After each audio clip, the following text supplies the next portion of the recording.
My name is Bernhard Pucher, and I'm the writer and director of Black Sand.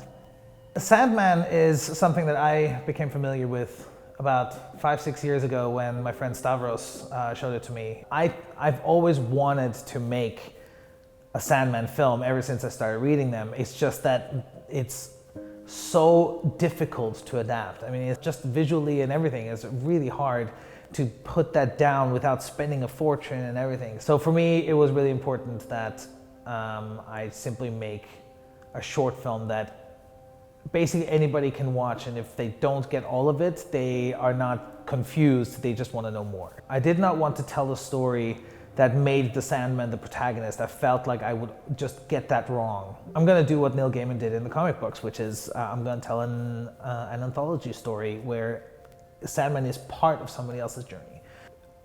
The premise that interested me the most was the snorting the black sand as if it were a drug, creating a sand that sparkles, like the night sky does. I thought that would be a visually very interesting representation of the sand, though in the comic book it's white and it looks like cocaine, which is why it gets confused with being a drug. I like being very visual with my storytelling, especially with my characters. I like showing my characters in an environment where you can get who they are without them saying anything. What was great is working with Sid. He's a fantastic actor and put every last bit of emotional fragility he had into the performance of it. What was really cool is how much everybody cared that it was a Sandman film. Even people that didn't know about Sandman were immediately drawn to the idea of it. Kate, who's a producer in my company, she didn't know much about Sandman at all when we first spoke. We went to the comics book store together and I showed her, look, you need to buy at least these 4 volumes, they're brilliant. And the same thing happened with Michelle Ryan. It's like she loved the idea of death as a character, and to her it was really cool because she said herself, like on set, that she had never played a role this dark before. It feels much more like a comic book movie than what I wrote.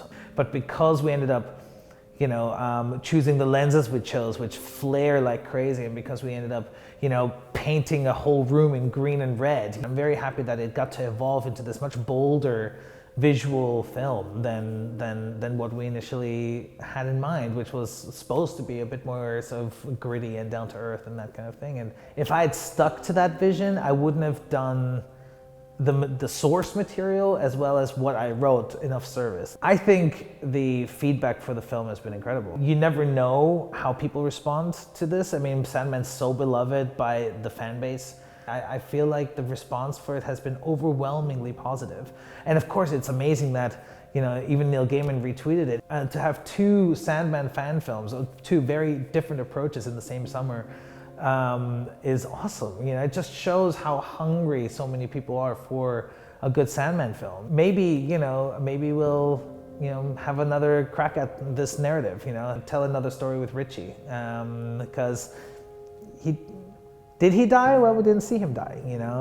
We're just implying it. So can we do more with him? Who knows? We'll see.